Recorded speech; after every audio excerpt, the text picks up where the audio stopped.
একটি দেশের আদালত পাড়ায় যদি একজন সরকারি আইনজীবীর জীবন নিরাপত্তা না থাকে, তাহলে বুঝতে হবে এই উগ্র সাম্প্রদায়িক গোষ্ঠী কতটা ভয়াবহ এবং কতটা দুর্বৃত্ত এবং কতটা আগ্রাসী ভূমিকায় তারা পরিণত হয়েছে।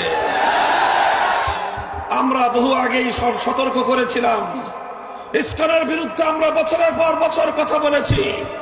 এই ইসকনকে যদি, তাদের অগ্রযাত্রাকে যদি রুখে না দেওয়া যায়, বাংলাদেশের স্বাধীনতা বিপন্ন হবে। জাতি ধর্ম নির্বিশেষে বাংলাদেশের সাম্প্রদায়িক সম্প্রীতির যে স্থিতিশীল পরিবেশ, এই পরিবেশকে ওরা জাহান্নামের আগুন দিয়ে জ্বালিয়ে পুড়িয়ে ছারখার করবে। আমরা অবাক বিস্ময়ে তাকিয়ে আছি বাংলাদেশের বিচার ব্যবস্থার দিকে, সর্বোচ্চ আদালতের দিকে। এখনো ইসকনকে নিষিদ্ধ করা হয় নাই। আজ আমরা ফরিদপুরের গণসমাবেশ থেকে ঘোষণা করতে চাই, এই ইসকন নামক সাম্প্রদায়িক উগ্র জঙ্গিবাদী গোষ্ঠীকে যদি নিষিদ্ধ না করা হয়, বাংলার মাটিতে ইসকনকে অবাঞ্ছিত করতে, উৎখাত করতে যা করতে হয় আমরা নিজেরাই তা করব।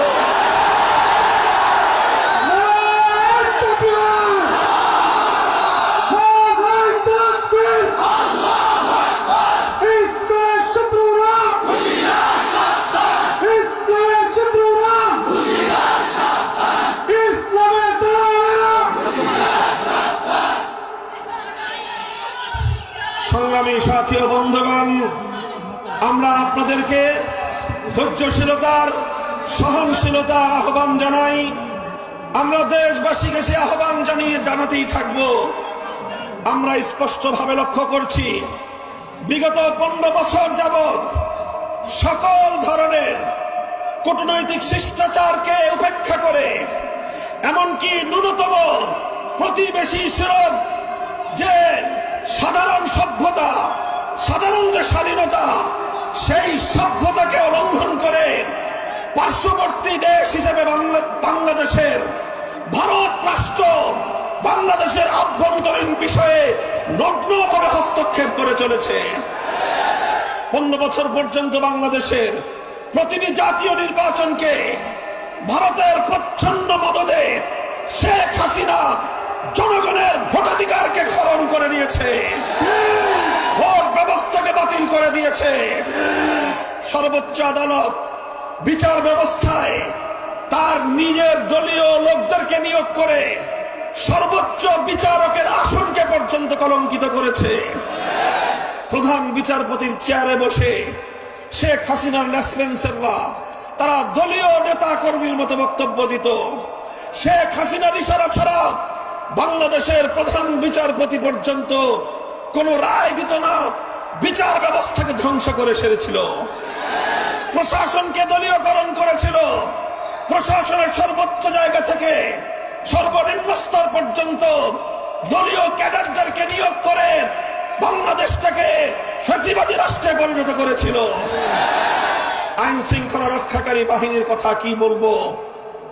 এই আমাদের প্রিয় পুলিশ বাহিনী, যাদের দীর্ঘ ঐতিহ্য ছিল, ৭১ মুক্তিযুদ্ধের রণাঙ্গন থেকে যারা যাত্রা শুরু করেছিল, সেই পুলিশ বাহিনীকে দলীয় পেটোয়া বাহিনীতে পরিণত করে বাংলাদেশের সকল পুলিশদেরকে সে তার নিজস্ব দলীয় গুন্ডায় পরিণত করেছিল। আর এভাবে আইন শৃঙ্খলা রক্ষাকারী বাহিনীকে জনগণের মুখোমুখি দাঁড় করিয়ে জনগণ এবং রাষ্ট্রের বিরুদ্ধে একটি যুদ্ধাঙ্গী পরিবেশ তৈরি করেছিল শেখ হাসিনা। আমি অবাক বিস্ময়ে চিন্তা করি যে একটি দেশের আভ্যন্তরীণ বিষয়ে একটি দেশের প্রধানমন্ত্রী হয়ে দেশকে এভাবে আত্মঘাতী ভাবে দেশকে ধ্বংসের দ্বার প্রান্তে কিভাবে একজন মানুষ পরিণত করতে পারে। তারপরে চিন্তা করে দেখলাম, শেখ হাসিনার রাজনীতি নিয়ে স্টাডি করলাম, আমার কাছে দিবালোকের ন্যায় পরিষ্কার হয়ে গেল শেখ হাসিনার রাজনীতি শুরু করেছিল বাংলাদেশকে ধ্বংস করার জন্য। 1975 সালে তার বাবা শেখ মুজিবুর রহমান সাহেব জাতির সঙ্গে 1970-এর জাতীয় নির্বাচনে যে ওয়াদা করেছিলেন, সেই ওয়াদা ভঙ্গ করে জনগণের গণতান্ত্রিক অধিকার হরণ করেছিলেন। কোরআন সুন্নাহ বিরোধী আইন তৈরি না করবার অঙ্গীকার করে তিনি ধর্মনিরপেক্ষতাবাদ নামক কুফরি সংবিধান চাপিয়ে দিয়ে ওয়াদা খেলাফি করেছিলেন, জাতির সঙ্গে গাদ্দারি করেছিলেন। 72 থেকে 75 সাল পর্যন্ত 30,000 মায়ের কোল খালি করেছেন, বাংলার 30,000 দামাল সন্তানকে হত্যা করেছিলেন। 1971 স্বাধীনতার পর সর্বপ্রথম ক্রস ফায়ারের নামে সিরাজ শিকদারকে হত্যা করে শেখ মুজিবুর রহমান সাহেব বাংলাদেশে খুন এবং গুমের রাজনীতির সূচনা করেছিলেন। আর এই সব কিছুর প্রায়শ্চিত্ত করতে হয়েছিল তাকে 75 সালের 15ই আগস্ট।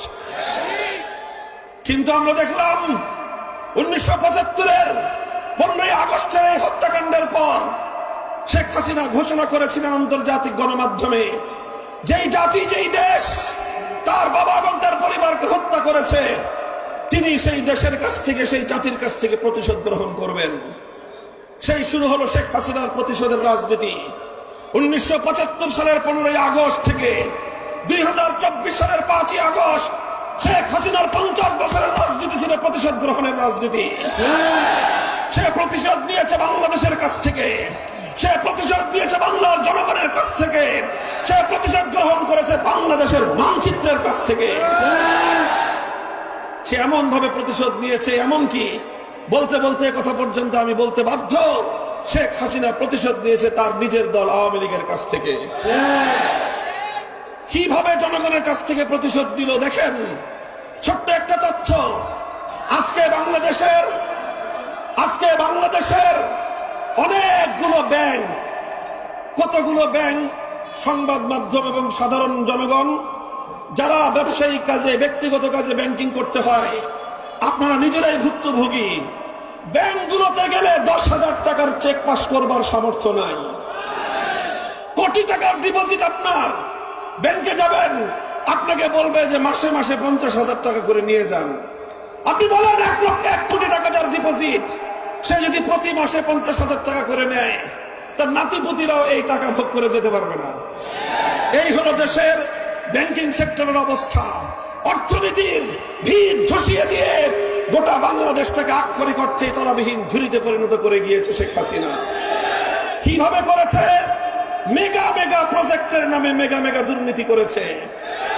30,000 কোটি টাকার নামে পদ্মা সেতু করে 20,000 কোটি টাকা পাচার করেছে। এভাবে প্রতিটি মেগা প্রজেক্ট থেকে 2 গুণ 3 গুণ বেশি খরচ দেখিয়ে শেখ হাসিনা এবং তার ঘনিষ্ঠ লোকজন গোটা বাংলাদেশের, এখানে লক্ষ কোটি বাঙালিদের, প্রবাসী বাঙালিদের, ব্যবসায়ী বাংলাদেশের মানুষদের কষ্টার্জিত ঘাম ঝরানো অর্থ, যেটা দিয়ে তিলে তিলে দেশ এগিয়ে যাচ্ছিল, সেই সব অর্থ পাচার করে বাংলাদেশকে ধ্বংস করে দিয়েছে। আমি চিন্তা করি, একটা মানুষ, তাও বিধবা, একজন বিধবা নারী, একটা ছেলে আর একটা মেয়ে আছে, এই ছেলে মেয়েকে আগে থেকে দেশের বাইরে সেটেল করেছে। আর একটা বোন ছিল। এই মহিলা প্রায় 80 বছরের কাছাকাছি, তার এত হাজার হাজার কোটি টাকা দুর্নীতি করবার এবং পাচার করবার প্রয়োজনটা কি ছিল? পরে আমার কাছে মনে হয়েছে আসলে টাকার লোভে শেখ হাসিনা অর্থ পাচার করে নাই, সে বাংলাদেশের কাছ থেকে প্রতিশোধ গ্রহণ করতে চেয়েছে। বাংলাদেশের অর্থনীতি ধ্বংস করাই ছিল তার উদ্দেশ্য। বাংলাদেশ যেন বিশ্ব দরবারে মাথা উঁচু করে দাঁড়াতে না পারে, বরং বাংলাদেশ যেন চিরদিন ভারতের করতলগত একটি অঙ্গরাজ্যের মতো থাকে, সেটাই ছিল শেখ হাসিনার রাজনীতির প্রধান কথা।